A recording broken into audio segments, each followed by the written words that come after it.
Hey guys, welcome back to Raid Shadow Legends. In today's video, we're going to be talking about 6 stars and who you should be 6-starring. Now, we'll go through the whole process talking about like your first 2 6 stars and then considerations to make past that. Also, there is going to be a very important tip in here regarding the Arbiter missions. If you're someone who doesn't care about the Arbiter missions and you're just going to let that happen as it happens, you can sort of disregard it. But for me, as someone who's trying to really push these Arbiter missions, I really want to get it within like 30 or 40 days.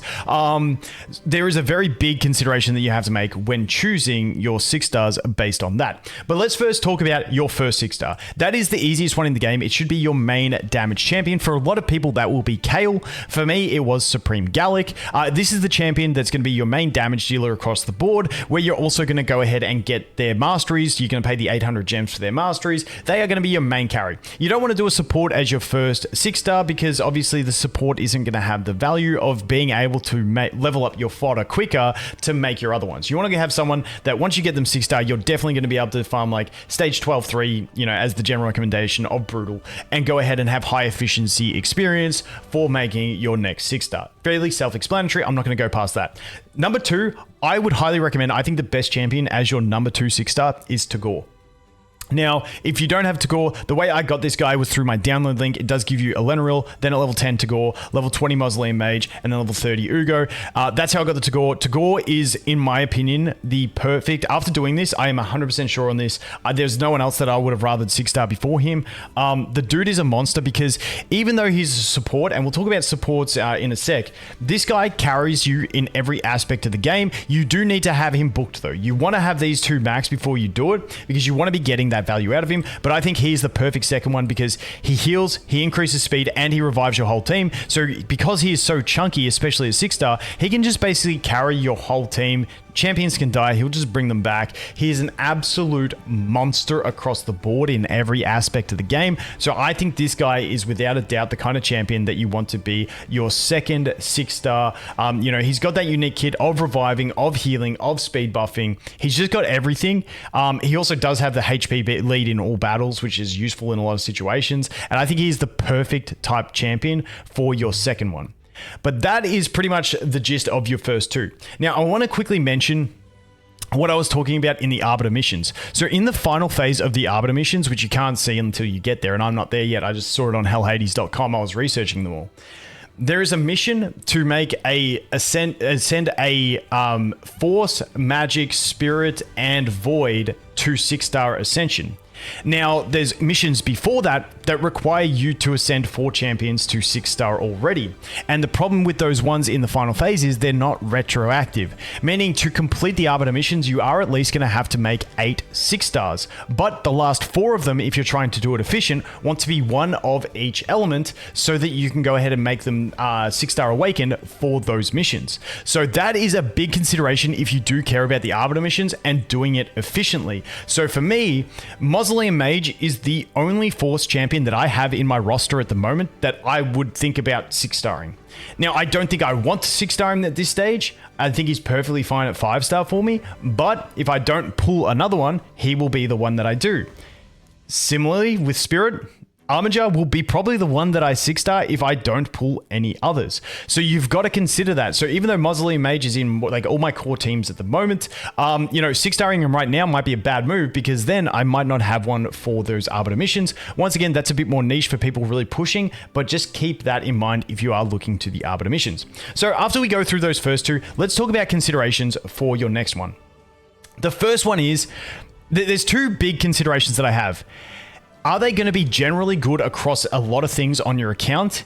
And can you build them decently? Those are going to be 2 very strong considerations, and that's why I went ahead and built Alice. Alice, even though she's not going to come into my clan boss team, because that's going to be the next consideration that we talk about, is where you're trying to focus on. Even though I am looking towards more clan boss at the moment, Alice is a special case because she is just a generally strong champion across the board. She's going to be really great in Doom Tower as well. Even without skill ups, she's going to be perfectly fine. A bit longer cooldowns. It's not the end of the world for her. We do get her souls as well through the event. So the fact that we can get Alice's red stars through the event, the souls, is just absolutely huge. On top of that, I already have decent gear for her, which is a big thing to do as well. So if we look here, this shield, You can see 22 speed. It's got crit damage. It's got accuracy. That's really solid. This weapon, we got accuracy, attack percent, and 22% crit rate. This helmet, not crazy, but we do have the 25 accuracy. We've got attack, we've got crit damage. Unfortunately, this chest is defense main stat. With the 17% crit rate, it's all I got at the moment, so we're making do. But you know, she's the only champion that I do have my crit damage amulet ready to go on her. So, oh dude, you can't even see that, my bad. You could see the other ones. Okay, yeah. So I've got her amulet ready. My head's in the way, but it's got crit damage. It's got accuracy as a substat as well. But so like I've got her pretty well good to go with gear. And so I know she's going to be very strong on my account because we get those free souls. And she's just a good champion as well. You know, you've got the cooldown increases. You've got the bar pushback. You've got a pseudo strip with the reduction of the times. You got a multi-hit, which is going to be huge when I go to Fire Knight and bring her into Fire Knight as well. She's just got so much strength in her kit. And so she was just the perfect one. On top of that, there's a champion training event, which means I can go in and I can farm stages with her, which means I'm getting max efficiency out of my experience. So that is why I went with Alice. But in general, as I look to champions to 6-star next, the big considerations I have is how many areas are they good in? How good are they in those areas, and how well can I build them? Those are the three big considerations that I have when looking to 6-star something. Now, also, if we look on my account here, I'm also waiting for some summons. I'm waiting for the summon events. Hopefully they come soon so that I can pop some at least my ancients and see what I get. Because the next area that I am looking towards is going to be the clan boss to just start doing some more damage there. Elenaril is the only real poisoner I have, but I do need another poisoner to pair with her because, you know, this one is on the 4 turn, which isn't horrible. If it was 3 turn, it'd be a lot more poisons that I'd be able to apply, but I would love to have another poisoner. Obviously, on this account personally, I didn't go with the Kale, so I'm waiting to do my summons because if I get a really, really strong poisoner, maybe a poisoner that also has attack break or something like that, it would be huge for me in progression. So I'm going to wait for my 4th and see until we get a summon event and I pop some summons on who I want to do, because I do want to start progressing at my clan boss, because getting into the clan boss feels like the rewards are shit until you get to Nightmare/Ultra Nightmare, and then it really starts ramping up. So I do want to try and creep into that range. Now, when we look at my other champions, Uugo is a prime target. A lot of people want to do Uugo as well. She is amazing, but she is that champion that gets better the later you go into the game. She's more offensive based. She does have great defensive capabilities with the leech as well. Also the cleanse and the heal, and obviously the whole team revive. But the problem is, you can see we got the big cooldowns, 6-turn cooldown here, 4-turn cooldown here. It's just too much, and she just wants way too many books, unfortunately. So at this stage, until I have enough books to max her, I currently have 5 epic books. She's not one that I'm really looking to do because she's just going to sit on the bench there. So at the moment with my account, like I said, Alice seemed like a no-brainer. And then I don't want to do my Mausoleum Mage. One, I think this guy's pretty decent at just 5-star anyway. I don't know if I'll even need to do him outside of just having to have a force champion, because he's got pretty chunky 14,000 base HP. His defense is a little bit low, but the 14,000 is not bad at 5-star, and he does actually function pretty well, even with really horrible gear at the moment. But, you know, he's one I could look to doing. You know, he functions pretty well. I've got this skill maxed out, which is the only one I really wanted to go for. But, you know, I don't really want to do him because I need to save that force for later on, and he's not going to like completely change the game by getting him up there because he already does his purpose pretty well. So for me, I am actually going to wait on my next 6-star until I do my summons and hopefully find something better. If I do not find anything better, then I think Uugo will be the one I go for, because hopefully by then I might have more skill books, and at least I'll throw them into her and see how we go after I do my summon session. The reason I'm holding on to all my skill books is in case I summon something that is going to make more impact to my account earlier. But Uugo, great across the board, great candidate for that 6-star. Also, because of her, if all allies are dead, revives them with 50% HP and fills their turn meter by 50% instead. Like, this is a huge ability, but you need her to be the tankiest on the team to actually make that work. And at the moment, I've invested way too much into Tagoar because he's just good across the board. That, you know, Uugo becomes that one that's more later game strength, whereas Tagoar is like the carry in the early game. So once again, I think the big 3 considerations that you have to have is how widely usable is the champion. Also, how strong are they in the things that they are usable in? So, you know, if I'm going for a champion that's maybe only good in clan boss, but they are like the top tier clan boss champion, then I'm probably going to do it because it's how much value they bring to that specific thing. So it's how many things are they good in, and how good are they at the things they are good in, and how much will they impact your account. And then also, how have you got them built? Are they usable in the way you've got them built? Like I said, with my Alice, this was an easy decision. Even though she doesn't have skill ups, she doesn't really need them, but she's got a decent set of gear. We are getting the souls guaranteed. It's the only champion on my account that will have a soul once I get it, because I just haven't been lucky with my soul pool so far. Unfortunately, hit nothing on my wish list. So that is why she was a fantastic option for me. Once again, the next one, I will update you guys when I do decide to make that, but I'm just waiting to see what happens moving forward. So that is my general recommendations. I think your damage dealer, whether it be Kale, whether it be Supreme Gallic, whether you pulled something God tier early on, then Tagoar is like the ideal second option. Heals, shields, revives, speed buffs, just an absolute beast of a unit to carry your entire team. Then after that, I do like going to a broad DPS that is very strong. If you don't have one, if Alice is gone by the time you see this, maybe you can go for one of your other supports. But then it just comes down to that criteria of how many things are they good in? Can I build them properly, and how good are they at the things they are good at? And once again, you really want to focus on different aspects of the game that you are looking at. Like I said, for me, clan boss is what I'm looking at. So after I do my pulls, hopefully I get a good clan boss unit that I can go ahead and build for that purpose. But that is my general recommendations around 6-starring champions.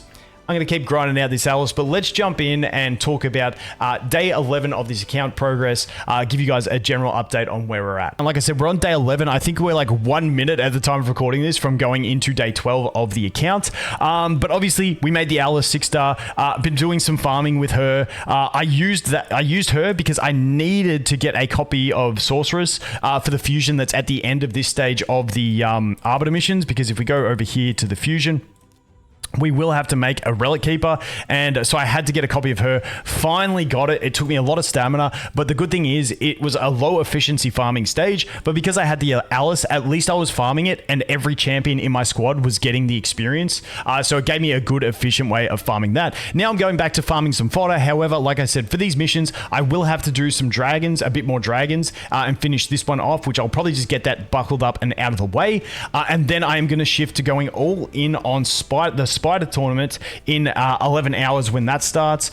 Spider tournament, if you didn't know, Spider's 10 is bugged, and it basically has a really high drop chance of 5 stars. So I'm just going to farm that and get as many of them as I can. If you look at my champions, I also don't have accessories because I haven't been farming for it. So it's going to be a good chance for me, 1, to make a bunch of silver because accessories sell for a fair bit, but also 2, get my champions kitted out, because if we look at him, you can see we've got nothing much there. You can see I don't have an amulet for him. She does have an amulet. And unfortunately, this thing here is defense main stat. This is defense main stat as well, so nothing good there. But we did actually get a decent crit damage one just when I was doing some testing of Spider, and I had to clear it like 10 times for one of the Arbiter missions. We did manage to get a crit damage one with accuracy. Unfortunately, no attack percent down there, but it did roll once into accuracy, which isn't too bad for Alice anyway. We did get another crit damage one as well, but it had pretty rubbish substats. So, you know, we do need to do some farming over in the Spider, so the event is coming at the perfect time. As for Arena, that is the other thing that changed. If we go over to the Arena, Classic Arena, you can see we are in Gold 5. Reset is 8 hours away at the time of recording this, so hopefully we can finish in the Gold 5. It's doing absolutely amazing things for me in terms of resource acquisition. Let's see if we get a good refresh. Boom, there's a free win. We'll take it. But yeah, as you can see, we got 558 of the gold medals, and the Great Hole, we got 2 of these up to 3. The next mission is to get 4. People have told me that it's retrospective with this thing, but I ain't taking the risk, so I'm just waiting. I need to make the next mission along Arbiter that requires something from this is to make 2 level 4s, and as you can see, I've already got enough to do that, which is fantastic. And then I think you've just got to upgrade one of them past that, so pretty solid over there. The Arena push is really helping me. Once again, you can only really do that if you're super sweaty. We haven't landed any good souls yet for the account. I'm really hoping to see Bellower souls so I can try and start getting him to do the upgraded thing, but yeah, I haven't landed any souls. If we go to my souls collection, you can see a bunch of, you know, 3 stars and then, you know, champions that I don't obviously have. So unfortunately, no souls that we can use that if we had have landed something good, that would have been really handy. Obviously, we do get the Alice stuff as well. But yeah, that's pretty much the update of the account. Not too much crazy to go on about at the moment. We're just, general pushing. The tournaments, the Classic Arena tournament, because we are in Gold 5, we should come home with this pretty easily. We're over double second place and, 6 extra pieces. Hopefully we get some good stats on these bad boys and maybe that's another big upgrade for us. But that is the account update for day 11. Once again, guys, as always, thanks for watching. Hope you have an awesome day and I look forward to seeing you in the next one. Cheers.